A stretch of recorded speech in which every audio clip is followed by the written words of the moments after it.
하나님 주신 귀한 말씀 앞에 우리가 아멘으로 화답하고 주여 참으로 회개하며 통회하며 자복하는 시간 되어지도록 역사하여 주시옵소서. 그리하여 하나님이 기뻐하시는 삶의 예배가 우리 가운데 온전히 있어지도록 충만하게 인도하여 주실 것을 믿습니다. 이 시간 함께하지 못한 사랑하는 권속들을 기억하여 주시옵소서. 그들을 찾아가 주시옵소서. 오랜 기간 동안 주님을 떠나 있는 영혼이 있고, 또한 코로나로 인해서 그동안 예배하지 못함으로 인해서 악한 것들에게 장악되어 있는 영혼들도 있습니다. 주여 그들을 불쌍히 여기시고 그들 가운데 회복의 영을 허락하여 주셔서 주님만을 사모하며 주님 앞에 돌아오는 역사들이 있을 수 있도록 은혜 베풀어 주시고, 육신의 질병 가운데 하나님 앞에 나오지 못하는 영혼도 있습니다. 그 침상 가운데 찾아가 주시고 아버지 하나님 다시 만나는 구원의 역사가 있게 하셔서 내 생명을 온전히 주님 앞에 드리며 참으로 나는 죽는 것이 아니라 자다가 부활하는 것이라는 믿음을 가지고 아버지 앞에 설 수 있도록 도와주시고, 요양원에 있는 사랑하는 영혼들까지도 기억하셔서 그들이 마지막 때까지 주님을 놓지 않도록 참으로 주님 안에서 온전한 구원을 이뤄갈 수 있도록 역사하여 주시기를 간절히 원합니다. 그래야 마지막 그 천국에서 참으로 낙오되는 자 한 명 없이 다 함께 만날 수 있는 복을 허락하여 주시옵소서. 주님의 몸된 교회를 이곳에 세우신 것은 이 지역의 영혼들을 구원하기 위한 것을 다시 한번 깨닫게 하시고, 내가 그 주인공이 되어서 영혼들을 구원하는 일에 기도하고 복음을 전하기에 부족함이 없도록 성령으로 충만하게 역사하여 주시옵소서. 이 나라 이 민족 가운데 함께 하시는 하나님을 찬양합니다. 그러나 이 민족을 바라보면 참으로 우리가 기도하지 않을 수가 없습니다. 참으로 세계 만방 가운데 유일하게 분단되어 있는 그러한 나라, 참으로 체제가 분단되어 있고 이 대한민국 가운데서도 자유를 외치지 못하고 인민을 외치는 저 악의 세력들을 하나님께서 건절하여 주시고, 하나님 보시기에 악한 법들을 통과시키려고 하는 그 악의 세력들 하나님께서 반드시 막아주시고 체제전쟁 가운데 자유 대한민국으로 온전히 설 수 있도록 역사하여 주시며, 아버지께서 함께 하셔서 복음 통일 예수 한국으로 설 수 있도록 이 나라 이 민족 가운데 역사하시고 인도하여 주시옵소서. 그 일을 위하여서 우리가 아버지 하나님 앞에 온전히 서야 되겠고 하나님 기뻐하시는 나라로 세워야 되겠사오니 그 책임이 먼저 주 안에 있는 우리에게 있다는 것을 다시 한번 깨달음으로 말미암아 하나님 기뻐 받으시는 나라로 세워 갈 수 있도록 저희들을 인도하시고 역사하여 주시옵소서. 오늘의 예배를 하나님께서 기뻐 받으시고 산 제사가 되게 하여 주시옵소서. 말씀을 전하는 자나 듣는 자가 함께 하나님 안에서 충만한 시간, 복의 시간으로 역사해 주실 것을 믿고 감사드리며 예수 그리스도의 이름으로 기도하옵나이다. 아멘.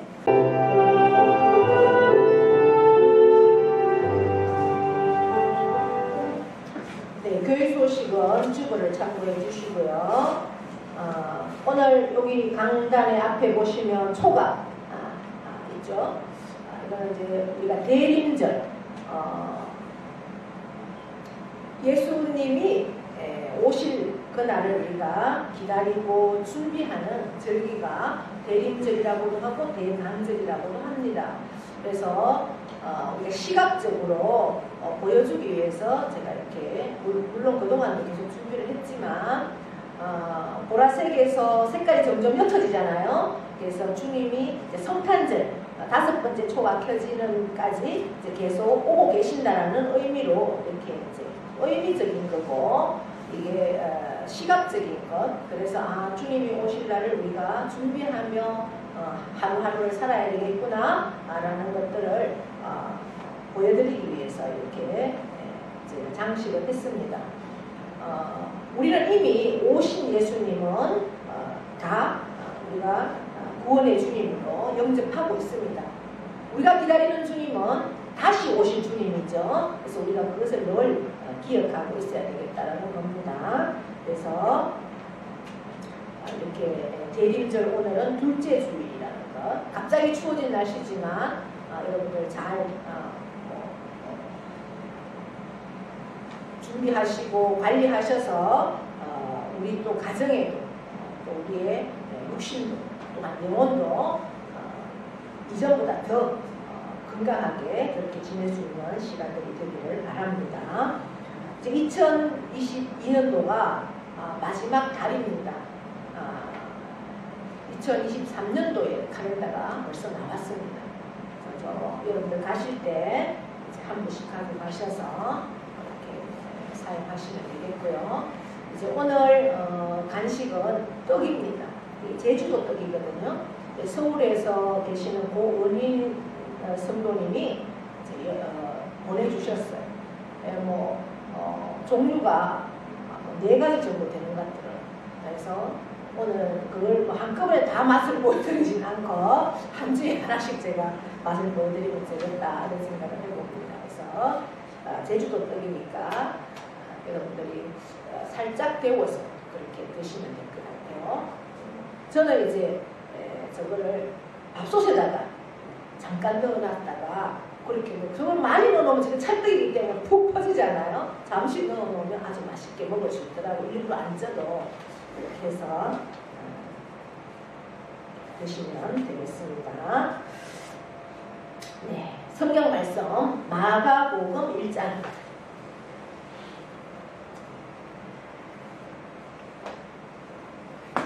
마가복음 1장 1절에서부터 8절까지 말씀입니다. 하나님의 아들 예수 그리스도의 복음의 시작이라. 선지자 이사야의 글에 보라 내가 내 사자를 내 앞에 보내노니 그가 내 길을 준비하리라. 광야에 외치는 자의 소리가 있어 이르되 너희는 주의 길을 준비하라. 그의 오실 길을 곧게 하라. 기록된 것과 같이 세례 요한이 광야에 이르러 죄사함을 받게 하는 회개의 세례를 전파하니 온 유대지방과 예루살렘 사람이 다 나아가 자기 죄를 자복하고 요단강에서 그에게 세례를 받더라. 요한은 낙타 털 옷을 입고 허리에 가죽띠를 띠고 메뚜기와 석청을 뽑더라. 그가 전파하여 이르되 나보다 능력 많으시니가 내 뒤에 오시나니 나는 굽혀 그의 신발끈을 풀기도 감당하지 못하겠노라.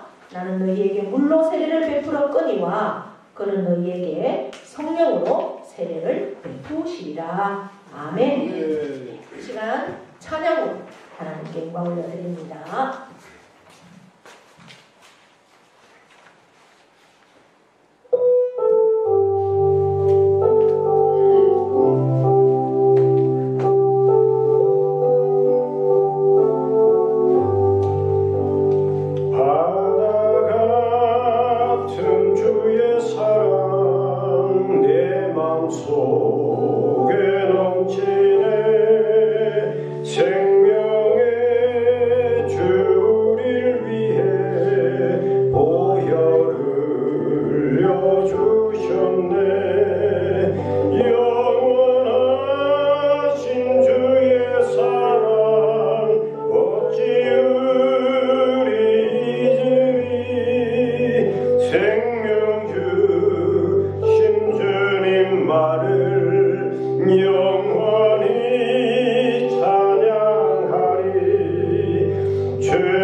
강과 같이 흐르고 하나님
지금 도하에서 월드컵이 열리고 있습니다.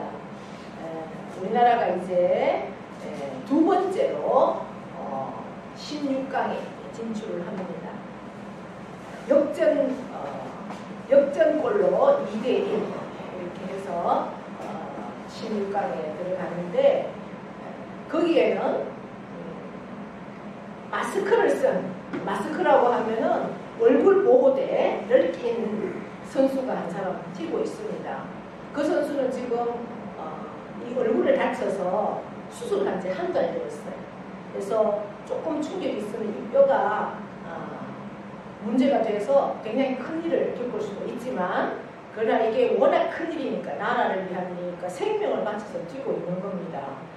그 마스크는 얼굴을 보호하지만 축구공에 맞는다든지 하면 치명상을 입을 수 있음에도 불구하고 주저하고 뛰고 있는데, 이제 그 기적을 일으킨 어제 그저께 새벽이었죠. 저도 뭐 실제 보진 않았습니다. 그 이후에 이제 방송 뉴스를 통해서 들었는데 7m 질주를 했다고 해요. 이 선수가 혼자 공을. 그러면서 막 그 질주할 때는 이 마스크를 벗어 던졌다고 해요. 정말 그 마스크를 껴도 굉장히 위험한데 이 마스크를 벗고 뛴다는 거는 죽을 각오를 해도 나는 이 일을 승리해야 되겠다라는 그 일념 때문에 그 일을 하고, 본인이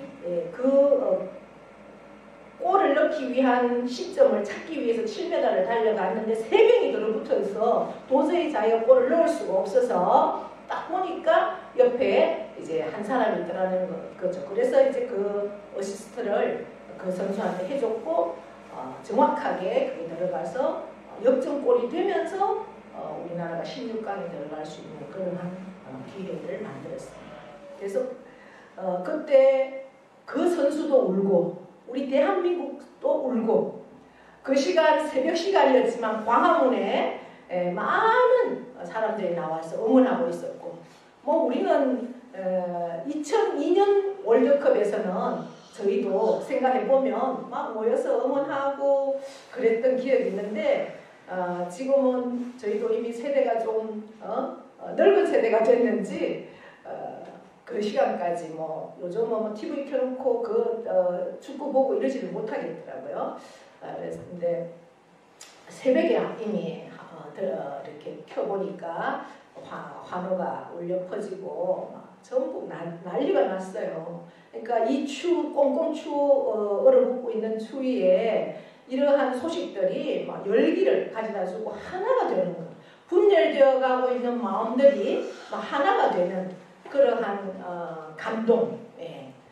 근데 이것을 보면서 목사는 항상 그러한 것을 보면서 응원하고 이걸로 끝나는 것이 아니라 항상 말씀, 우리 성도들에게 이러한 것들을 통해서 무슨 말씀으로 그렇게 연결시켜 줘야 될까, 저는 항상 그런 것을 생각을 합니다. 그러면서 이제 바울이 성도들에게, 고린도 성도들에게 고백했던, 권면했던 그 말씀, 너희가 다른 박질하는 운동장에서 다른 박질하는 선수와 같다. 우리의 신앙생활은, 우리의 믿음은 결국은 아무리 같이 거기서 전반 45분, 후반 45분, 그 다음에 우리가 그 역전골을 넣을 때는 후반이 다 끝나고 연장전에 들어가서 넣었습니다. 그러나 연장전도 많이 주어지는 아니잖아요. 뭐 5분이 주어지거나 이렇게 되는데 그 시간 안에 그 룰대로 열심히 달립니다. 달려서 다 뭐를 위해서, 골을 넣기 위해서 달리지 않습니까? 그 일을 위해서 4년 동안 준비하고, 그 준비한 것을 그 45분, 90분 그 시간 안에 다 결판이 나는 겁니다. 다 뛰지만 결국 승리하고 우승하는 사람은 한 사람밖에 없잖아요. 한 사람이고 결국 그 한 팀밖에 없습니다. 하나는 결국은 지는 거예요. 우리의 신앙생활도 그거와 똑같다는 겁니다. 우리가 열심히 산다고 하지만 결국 우리의 꼬린 지점은 어디예요? 우리가 꼬리할 수 있는 것은 결국 저 천국입니다. 저 천국에 들어갈 수 있는 사람은 저 천국에 들어가서도 면류관을 받을 수 있는 그 면류관을 향해서 우리가 뛰어야 되는데 그 면류관은 다 다르다는 거예요. 예. 우리 축구 선수들이 우리 한국 팀도 여러 명이 뛰지만 거기에 우선 골을 넣을 수 있는 사람 물론 다 똑같은 혜택이고 승리의 박수를 받지만 결국 그 면류관은 골을 넣은 사람에게 가장 많은 혜택이 주어지는 것 아니겠습니까? 그래서 그 면류관은 다 다르다는 거죠. 우승자는 하나라는 겁니다. 물론 이 단체팀은 또 그렇지만 개인전을 하는 개인으로 경기를 하면 결국 한 사람만이 우승을 하는 거죠. 그래서 다른 운동장에서 다른 박질하는 선수와 같이 열심히 뛰어서 결국은 면류관을 얻는 자는 하나니까 우리가 그 면류관을 얻기 위해서 열심히 달려가야 한다 이렇게 고민을 합니다. 그래서 4년 동안에 그 월드컵을 위해서 밤낮 주야로 연습을 했고 또 이제 마지막 그 경기에서 그렇게 이제 승리할 수 있도록 애쓰는 것은 결국 하나 승리를 위해서 하는 것과 마찬가지로 저와 여러분도 우리에게 남은 시간, 우리에게 주어졌던 그 시간들 이제는 남은 시간이 얼마일지 모르지만 천국에 들어갔을 때 하나님 앞에 어떤 면류관을 우리가 얻어야 될 것인가 그것들을 기대하시고 또한 우리가 함께 신앙생활했던 우리가 한 사람이라도 낙오돼서 천국에 갔는데 그 사람이 없다 이건 안 되잖아요. 다 함께 거기 들어가서 정말 하나님 앞에 예비된 그 면류관들을 다 받을 수 있도록 정말 그 운동장에서 다른 박질하는 선수와 같이 저 꼬린 지점을 바라보면서 그렇게 승리하는 열심히 달릴 수 있는 저와 여러분 다 될 수 있기를 축복합니다. 네.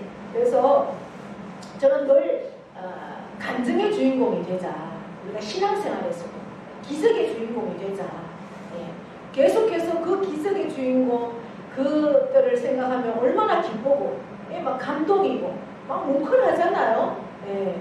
그 장면을 계속해서 봐도 또 감동이고 또 감동이고 그렇지 않습니까? 네. 그와 마찬가지로 저와 여러분도 이 신앙생활에서 기적의 주인공이 되기 위해서 간증의 주인공이 되기 위해서 여러분들 날마다 주님과 함께 그렇게 달려갈 수 있기를 바랍니다. 그 간증들 여러분들이 신앙생활하는 그 간증 그 기적들은요 나도 감동이지만 주위에서도 감동이고 가장 감동은요 후손들이에요. 여러분들이 이미 이 세상을 떠나고 나서 여러분들의 그 추도날 자녀들이 모여서 우리 어머니의 신앙생활을 이뤘다고 우리 아버지의 신앙생활을 이뤘다고 이러한 그러한 기적들 간증들을 서로 공유하고 나누면서 그들이 다시 한번 믿음에 설 수 있는 그런 시간들이 된다는 사실들을 기억하면서 나는 우리 자녀들에게 어떤 간증을 남길 것인가 어떤 신앙의 기적을 남길 것인가 이런 것들을 늘 생각하면서 살 수 있는 저와 여러분 될 수 있기를 바랍니다. 네, 오늘 마가복음 제목을 예수 그리스도의 복된 소식이다 이렇게 정했습니다. 지금 우리는 내림절을 지내고 있습니다. 예수님이 다시 오실 예수님을 기다리며 물론 또 성탄을 준비합니다. 마가복음은 물론 마가가 기록한 복음서입니다. 근데 시작이 예사롭지가 않습니다. 예수 그리스도의 복된 소식 이렇게 시작을 하는 겁니다. 마태복음은 족보로 시작을 합니다. 마태가 쓴 마태복음은 왜 족보로 시작할까? 족보는 어떤 가정에 대한 족보가 아니고 성경의 족보는 왕에 대한 족보입니다. 구약의 유대인들은 어떤 왕을 기다리고 있었는가? 다윗과 같은 왕을 계속해서 기다렸습니다. 그래서 다윗 같은 왕이 이 세상에 오셨다. 우리가 기다리던 대망하던 그 다윗 같은 왕 그가 바로 예수 그리스도다라는 것을 알려주기 위해서 마태는 족보로 시작을 했습니다. 아브라함과 다윗의 자손 이렇게 시작을 하죠. 그럼 마가는 그런 걸 다 빼고 예수 그리스도 그가 바로 복된 소식이다 이렇게 전합니다. 왜 이렇게 선포를 했느냐? 마가가 이 말씀을 기록할 때의 시대적인 상황이 로마가 굉장한 탄압을 기독교인들한테 주고 있던 그러한 시대였습니다. 예루살렘에 예수님이 십자가에 못 박혀 돌아가셨다가 3일 만에 부활하시고 그리고 40일 동안 이 세상에 계시면서 마지막 40일 이후에 승천을 하시잖아요. 구름을 타고 하늘로 올라가시면서 제자들에게 어떤 부탁을 하십니까? 너희는 성령을 기다려라. 성령을 기다려라. 계속 그 말씀을 하시죠. 너희가 성령을 받아야만 나의 증인이 될 수가 있다. 계속 그 말씀을 하시면서 성령을 기다리라. 그것이 마지막 유언이었습니다. 제자들은 그 예수님이 하늘로 올라가시는 모습을 보고 이제 그들이 마가, 오늘 이 말씀을 기록한 이 마가 요한의 집 다락방에 120명이 모여서 성령님을 기다립니다. 그랬을 때 몇 날이 못 돼요. 7일 후에 성령님이 임재하시고 120명 가운데 한 사람도 빠지지 않고 성령이 임하셨습니다. 그 성령님의 임재 가운데 한 사람 한 사람들은 성령의 그 임재 가운데 그들이 완전히 변화되는 역사가 일어났죠. 성령 받기 전과 성령 받은 후가 180도 달라지는. 성령 받기 전에는 예수님 때문에 혹시 내가 해를 받지 않을까 도망가고 거짓말하고 숨고 했던 두려움에 떨었던 이들이 성령 받은 이후에는 예수님을 전하는 다이너마이트 같은 권세를 가지고 권능을 가지고 전하기 시작했습니다. 그러다 보니까 유대인들이 기독교 예수님을 믿는 사람들로 막 개종을 하는 겁니다. 그러니까 정부에서는 와 이렇게 가지고는 안 되겠다 해서 계속해서 예수 믿는 사람들을 잡아서 옥에 가두고 죽이고 이런 일이 벌어집니다. 그 중에 한 사람이 누구였어요? 바로 바울이었잖아요. 사울이었습니다. 그 일을 하던 사람이. 그래서 많은 기독교인들이 어떻게 합니까? 흩어집니다. 이제 신앙을 유지하기 위해서 이곳에 있으면 내가 잡혀서 죽으니까 이 신앙 때문에 흩어집니다. 많은 곳으로 흩어져서 어디까지 흩어졌느냐? 이탈리아 로마까지 흩어졌습니다. 이 마가복음은 이탈리아 로마에 있는 기독교인들에게 선포되어지는 그러한 말씀입니다. AD 64년에 이탈리아의 로마에는 대화재가 일어납니다. 그 화재를 불을 낸 사람이 누굽니까? 황제 네로입니다. 네로가 로마에 불을 내놓고 그 불을 걷잡을 수 없이 번져나가는 그 참사로 인해서 이제 네로한테 많은 문제들이 생기니까 네로는 그 화재를 누구한테 덮어씌웁니까? 기독교인들한테 덮어씌웁니다. 그래서 많은 기독교인들을 잡아들여서 그렇게 죽이고 형벌을 가합니다. 이때 마가는 그 로마에 있는 기독교인들에게 예수님이 복음이야 이렇게 선포하는 거예요. 복음은 뭡니까? 좋은 소식, 기쁜 소식이죠.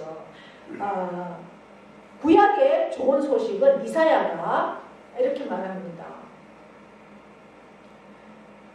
하나님의 말씀을 전하는 자는 좋은 소식을 전하는 자는 좋은 소식을 전하는 자의 발이여 이렇게 선포하죠. 그러니까 좋은 소식은 이사야가 선포한 곳 한 곳밖에 구약에는 없습니다. 신약에 와서는 그 좋은 소식, 복된 소식을 복음이라고 합니다. 그런데 이때만 해도 마가복음을 기록할 때만 해도 이 복음, 좋은 소식은 누구에게 속해 있었느냐? 황제, 왕에게만 왕이 선포하는 말만 좋은 소식이 되는 거예요. 그렇게 사용했습니다. 여러분 지금 윤석열 정권이 바뀌면서 이제 문재인 정부에 있던 것들을 이제 거의 정리를 하고 새롭게 하고 있습니다. 5년 동안 너무나 나라를 망쳐놨기 때문에 이제 새롭게 하고 있습니다. 원전을 다 파기시키고 태양열로 완전히 바꿨던 그러한 원전을 파괴함으로 인해서 지금 전기세가 계속 올라가고 있습니다. 또 저 태양열, 저기에 수조가 국고가 낭비됐다는 것들이 다 밝혀지고 있습니다. 부동산도 얼마나 올려놔가지고 지금 뭐 수십억이 올랐는 그러한 서울의 아파트들이 보지 않습니까? 너무나 나라를 체제적으로 정치와 경제와 사회와 문화와 교육까지 국방까지 군인들이 훈련을 안 한다고 그러잖아요. 그 다음에 교육도 얼마나 엉망이 되어 있는지 모릅니다. 그래서 자유란 이름을 교육에서 다 빼버렸어요. 사회에서, 우리 국사에서. 이렇게 엉망이 되어 있는 것들을 새롭게 하고 있습니다. 그러니까 지금 그 일을 막기 위해서 파업이 계속되고 있고 이렇게 되고 있는데, 어쨌든 만약에 그 정부에서 뭐 아파트를 저렇게 값을 올려놨다, 좋은 소식이죠.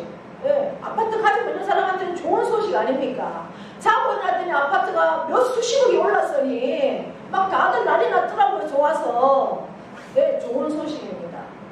근데 그게 그래서 왕에게만 붙었는 소식이 좋은 소식이에요. 그러면 그게 영원한 좋은 소식이 될 수 있습니까, 여러분? 그렇지 않아요. 내가 살고 있는 아파트가 올랐다고 해서 그게 좋은 소식은 잠시는 좋은 소식이 될 수 있지만 그게 영원하게 좋은 소식은 될 수 없어요. 여러분, 내 아파트가 오르면 사람은 욕심이 한이 없어요.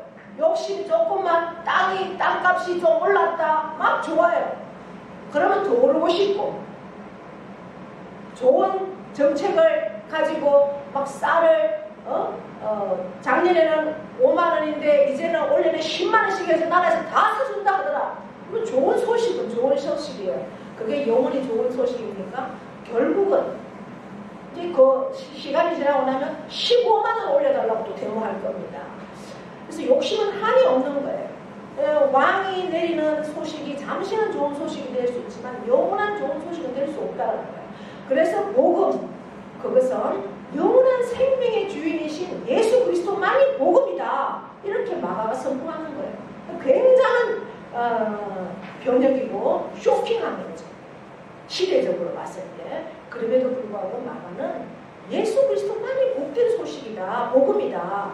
이렇게 전하면서 이 말은 이사야가 이미 예언한 말이다.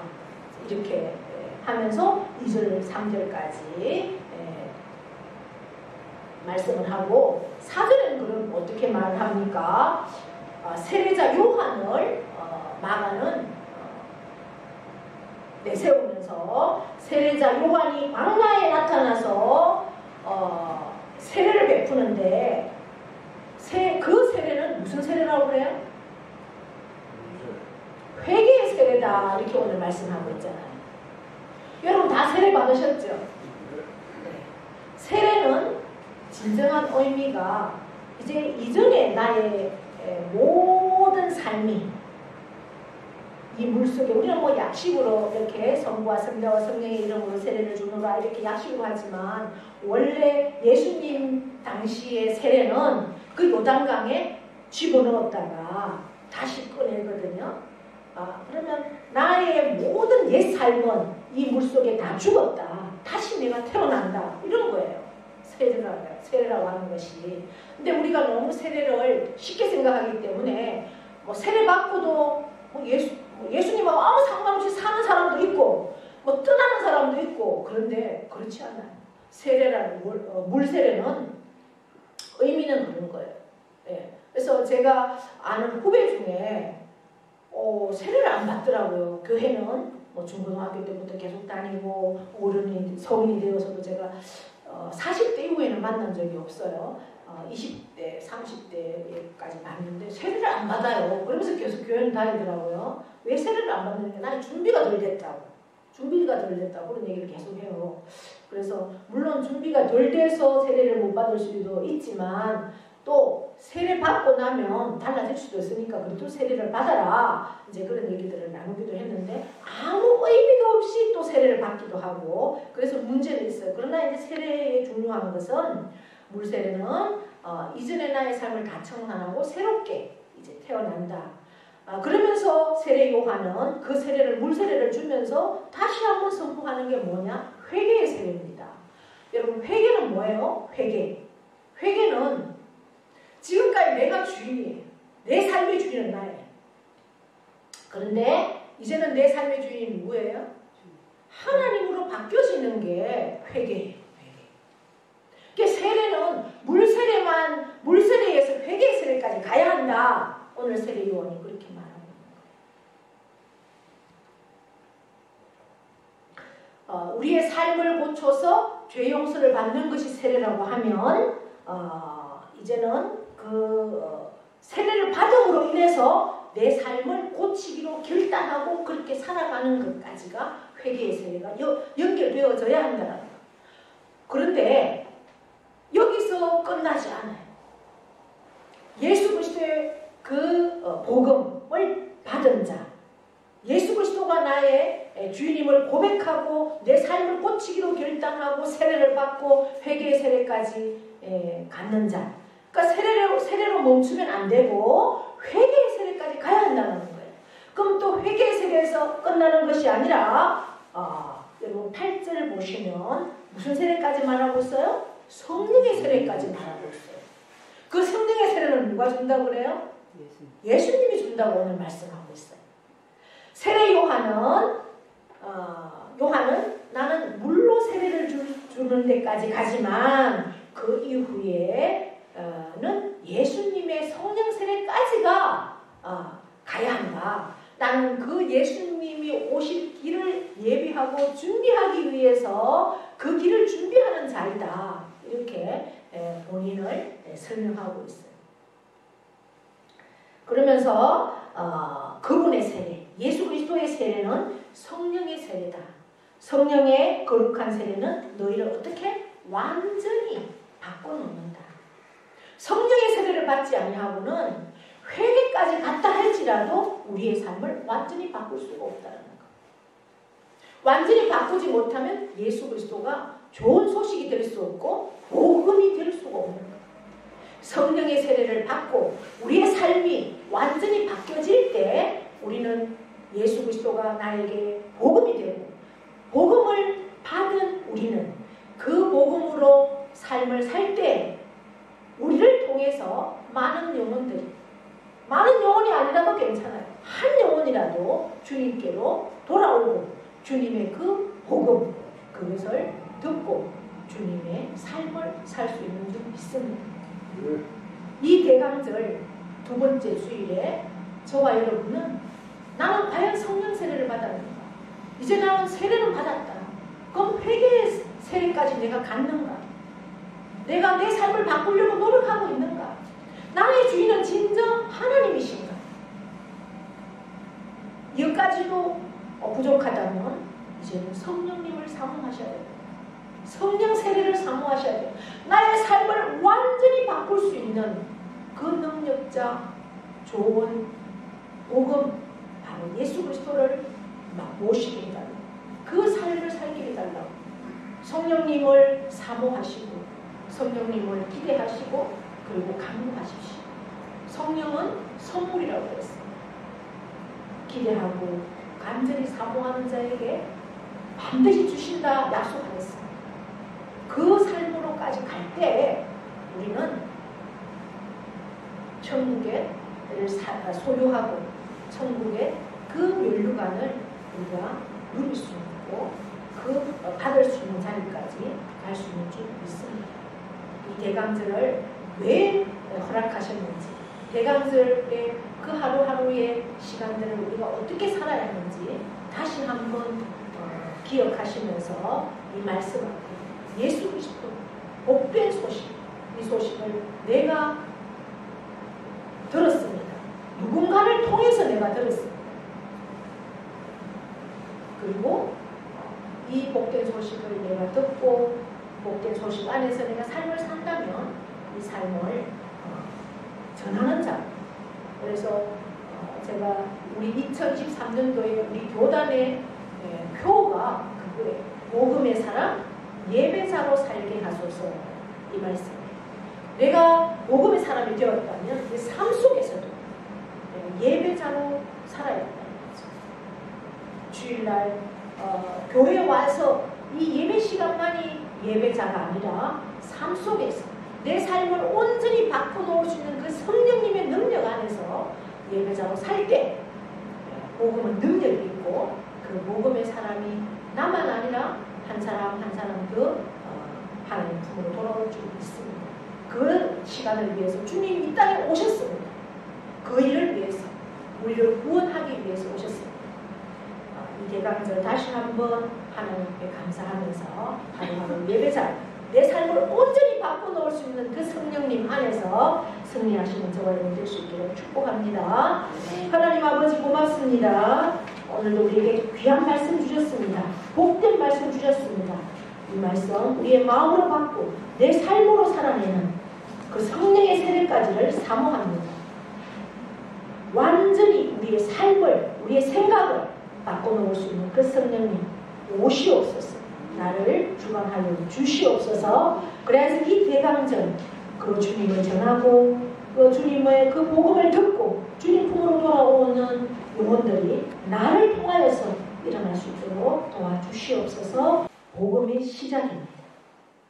그 예수님을 내가 믿고 그 예수님의 가르쳐 주신 그 삶을 살기로 결단하며 우리가 세례를 받았고 이제는 그 세례 받음으로 끝나는 것이 아니라 내 삶 가운데 참으로 회개로 날마다 삶을 고치기로 결단하는 회개의 삶으로 나아가게 하시고 이제 그것으로 머무는 것이 아니라 내 삶 전체를 완전히 바꿔놓는 성령의 세례를 날마다 사모하며 성령 충만한 삶을 살기로 결단하는 사랑하는 영혼들 위에와 그 가정과 자녀와 일터와 농토와 기업과 학업 위에 영원토록 함께 하시기를 축원하옵나이다. 아멘.